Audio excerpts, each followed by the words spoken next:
Welcome to Explorer and thanks for joining us again to another exciting episode. As we continue to look at Africa's nations seeking for alternatives with regards to their particular survival at this time, the geostrategic environment has shifted and African nations must do that as well.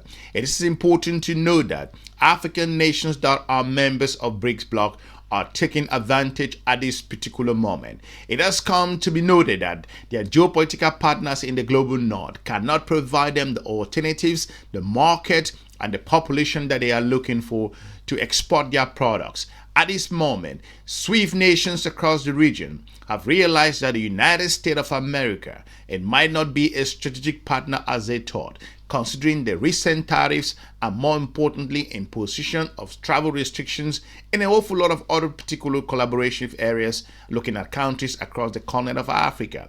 These moments are relevant in Africa's own survival because the best way to go is to start looking for alternatives, working with partners alongside other regions that can provide them the market, the opportunity, and the leverage that they need. Why am I saying this? I'm saying this because one nation in the continent of Africa, Egypt, has realized that the United States of America may not be the strategic partner that they were looking for or they've been working all along. Looking at the trade between these two nations, it is important to know that the country of Egypt is moving a little bit closer and faster, engaging the country of India. They are looking to build that particular trade in billions of US dollars. More importantly, looking at how Egypt has gone very closely with the country of Russia. Russia has become a strategic partner with the country of Egypt's own survivor and a very important player with regards to trade between the country of Russia and the country of Egypt, as Egypt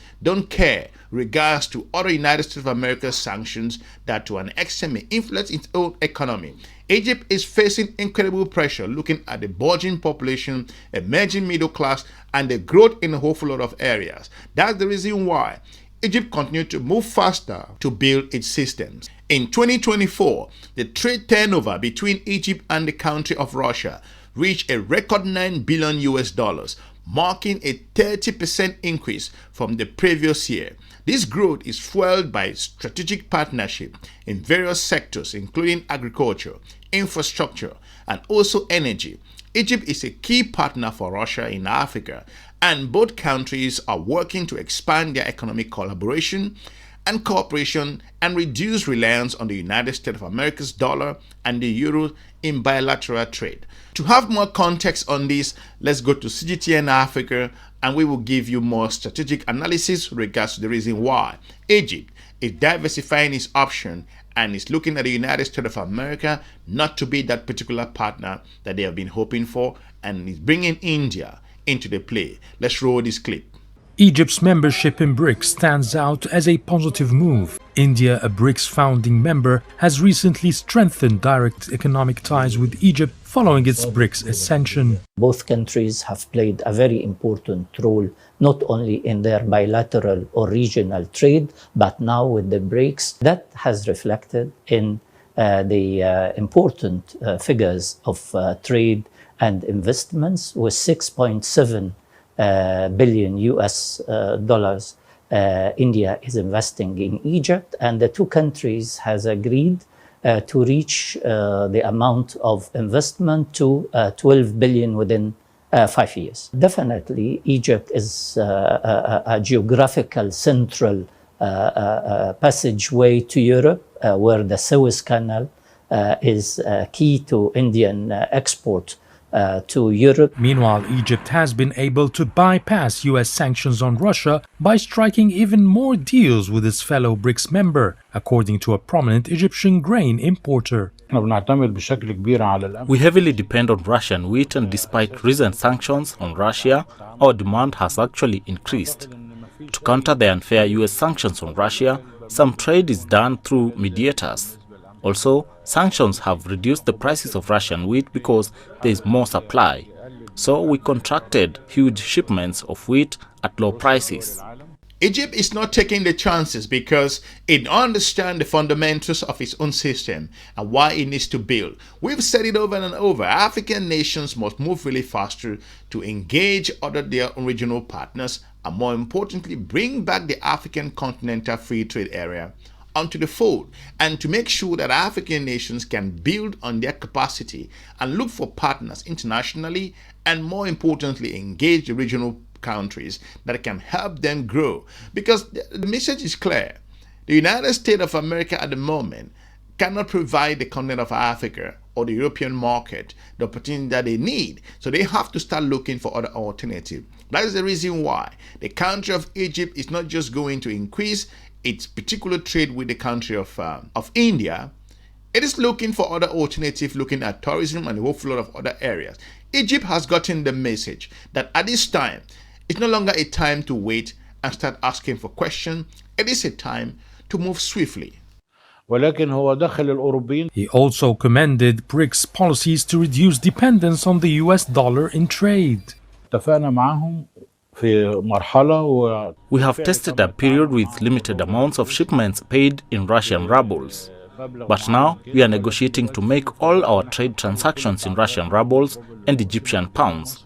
This is the same with other BRICS nations. It will decrease the prices of goods, lower pressure on hard currency, and reduce dependence on the US. As for tourism, a main source of hard currency, Russian tourists remain top travelers to Egypt, even amid the sanctions. But Chinese visitors have also been pouring in larger numbers, and bazaars like this one are benefiting. The Chinese and Russians like to shop here, and they are doing so much more than Europeans and Arabs these days. Egypt sought membership to the BRICS bloc for years, and now as a full member, experts say it is starting to reap the rewards. Yes, Hakim for CGTN, Cairo. If you look at the trade and turnover between these two nations, in 2024, trade between the two countries I'm talking about, Russia, reached about 9 billion in significant increase. Looking at previous years, agriculture is the main focus. Russia remains a crucial supplier of wheat to Egypt with 9 million tons exported in 2024. Strategic projects are also there. The two countries are collaborating on the major infrastructural projects like the Dobwa nuclear power plant and the development of a Russian industrial zone in the country of Egypt. You look at the different currency diversification. Egypt and Russia are exploring the use of also their materials and the national currencies in cross-border settlement to reduce reliance on the United States of American dollars. The investment is also something very important. Russian investment in Egypt reached over 91 million in the fiscal year of 2023 and 2024, while Egyptian investment in Russia were 29 million euros. It is important to note that these two nations are continuing to move further and also build their own capacity, and without allowing them to rely on the United States of America. So they can rely on the United States and other partners that do not provide value at this particular time. These are amazing times across the continent of Africa, and that's the reason why Egypt is not taking any chance with regards to its geostrategic survival that it needs. If you look at remittances from Egyptian working in Russia, totaling over 1.9 million during the fiscal year of 2023-2024, while Russia and Egypt sent back home just over 71,000 US dollars. Tourism is a popular destination for the people from Russia going to the country of Egypt, depending during the winter months due in the climate, and also direct flights that between these two nations. There are industrial zones as well. Russia industrial zones in Egypt is expected to facilitate access to Russian companies to African market. If you look at the military cooperation, Egypt and Russia have a long history of military collaboration, with recent efforts to also modernize Egypt's defense capabilities we all have seen. So with the current uncertainty in the global international environment, as we all seen, with the United States of America picking up fight with the country of China and trade, and more importantly the United States of America leveraging or slapping tariff to a number of African countries like South Africa, Lesotho, and the rest, and travel bans that are affecting the continent of African nations. These are not the moments for the countries across the region to wait for the United States of America or other partners. Like I've always said, they have to leverage the opportunity and bring back the African continental free trade area. Egypt's own particular trade relations with the country of China. It's also important because China is a major player not just in the continent of Africa, but across the country of Egypt's own investment and development.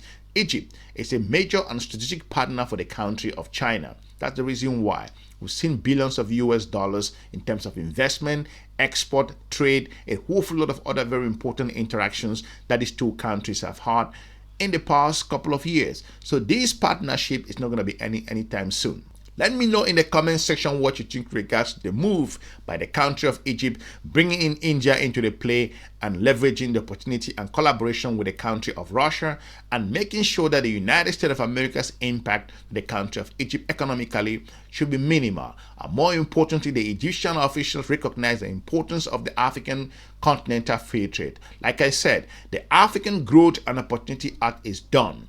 Come September, no one is sure if this will be renewed, and that was a signal to the continent of Africa that you cannot rely on the United States of America because the geopolitical environment in the United States of America has shifted, and African countries must shift at this time. No particular regret should be meted into the countries that are making this particular shift, whether it is in the Sahel, in the Central Africa, or other parts, because at this moment, with a emerging middle class and a growing population and a diverse challenges across the region, African nations can no longer wait. I will be looking forward to meeting you soon in our next episode. Smash the like button and have a good day. Bye-bye.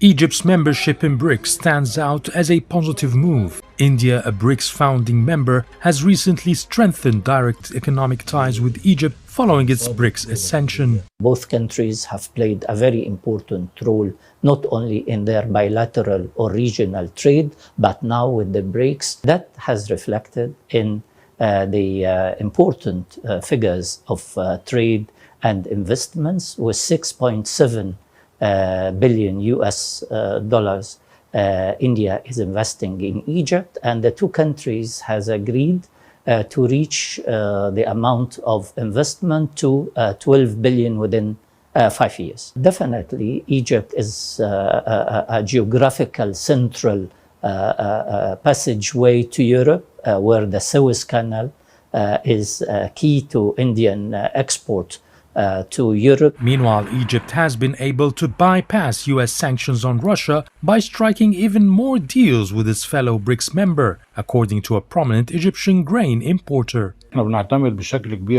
We heavily depend on Russian wheat, and despite recent sanctions on Russia, our demand has actually increased. To counter the unfair US sanctions on Russia, some trade is done through mediators. Also, sanctions have reduced the prices of Russian wheat because there is more supply. So we contracted huge shipments of wheat at low prices. He also commended BRICS policies to reduce dependence on the US dollar in trade. We have tested a period with limited amounts of shipments paid in Russian rubles. But now we are negotiating to make all our trade transactions in Russian rubles and Egyptian pounds. This is the same with other BRICS nations. It will decrease the prices of goods, lower pressure on hard currency, and reduce dependence on the US.